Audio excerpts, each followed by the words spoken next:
Hello students, this is शैली Sharma and welcome to my channel Make It Easy।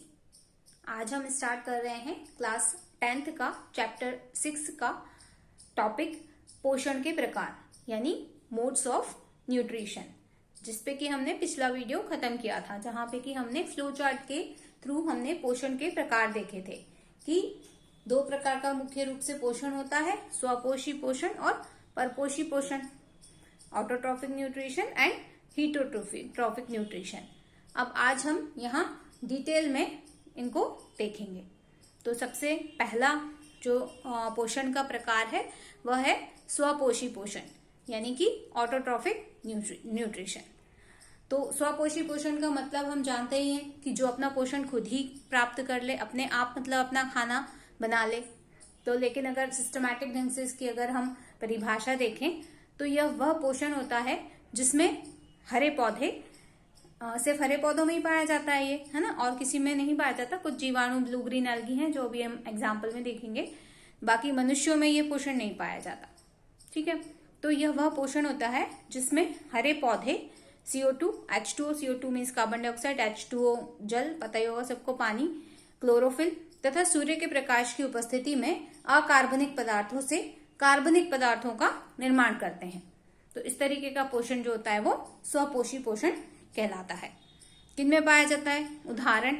तो ये सभी हरे पौधों में, कुछ जीवाणुओं में और नील हरित शैवाल के अंदर ये पाया जाता है।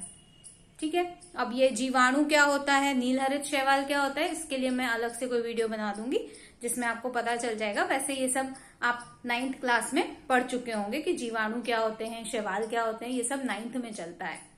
इसके बाद है ऑटोट्रॉफिक न्यूट्रिशन। तो ऑटो का मतलब पता ही है सेल्फ, ट्रॉफिक मतलब न्यूट्रिशन।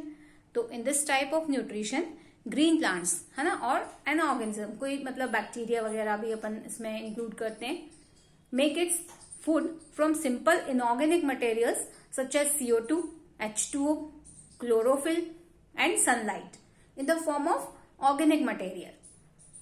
तो इसके एग्जाम्पल्स हैं all green plants, some bacteria और ब्लू ग्रीन एल्गी, या जिनको शॉर्ट में BGA कहा जाता है।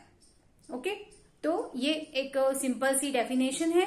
ठीक है, हिंदी इंग्लिश दोनों में स्वपोषी पोषण क्या होता है और ऑटोट्रॉफिक न्यूट्रिशन क्या होता है। अब आगे हम देखेंगे कि अब इसको जब ये हरे पौधों में पाया जा रहा है तो ये एक बहुत ही इंपॉर्टेंट प्रोसेस होती है, शायद आप इसका नाम जानते ही होंगे।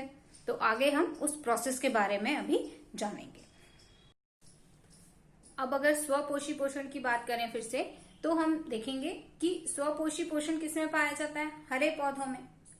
तो इस प्रक्रिया को प्रकाश संश्लेषण कहा जाता है। पौधों द्वारा भोजन बनाने की जो प्रक्रिया होती है वो प्रकाश संश्लेषण कहलाती है। प्रकाश का मतलब होता है लाइट और संश्लेषण का मतलब होता है बनाना, कोई भी चीज का निर्माण करना। तो वह प्रक्रिया जिसमें हरे पौधे CO2 व H2O का उपयोग करके क्लोरोफिल तथा सूर्य के प्रकाश की उपस्थिति में अपना भोजन तैयार करते हैं, उसे प्रकाश संश्लेषण कहा जाता है।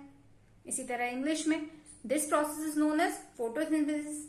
Photo means light and synthesis means to make.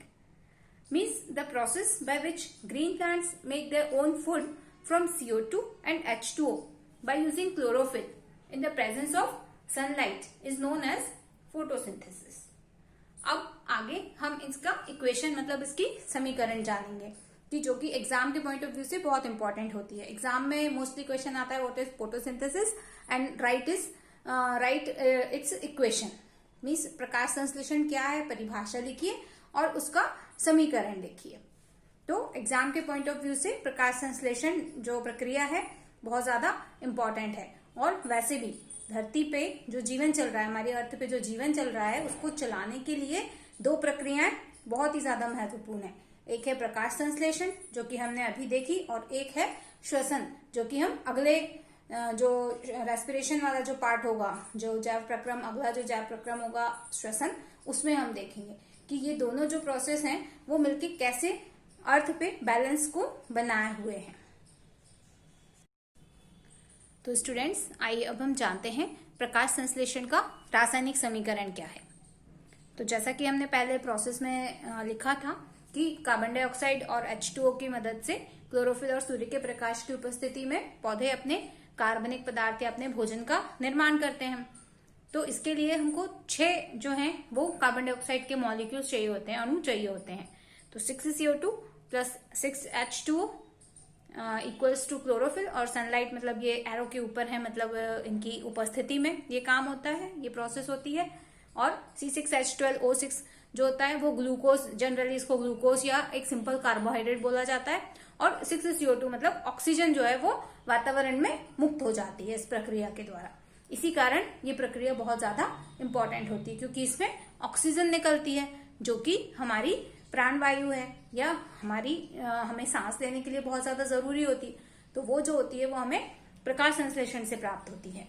और भोजन जो बना हुआ है, जो पौधे भोजन बनाते हैं वो पौधे खुद के काम में भी लेते हैं, और फिर हम भी उनके जो प्रोडक्ट्स होते हैं उनको खाते हैं।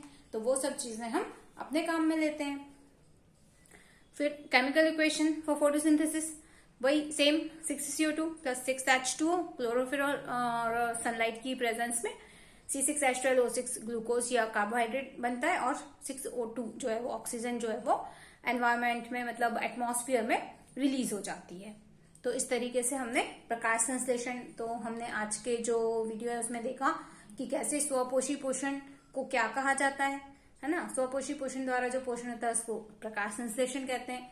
कैसे क्या प्रोसेस होती है उसकी डेफिनेशन और उसकी रासायनिक समीकरण या उसका केमिकल इक्वेशन। अब नेक्स्ट पार्ट में हम ये देखेंगे कि जब ये प्रकाश संश्लेषण की प्रोसेस चल रही होती है तो उस समय पे कौन कौन से इवेंट्स हो रहे होते हैं, कौन कौन सी घटनाएं हो रही होती हैं।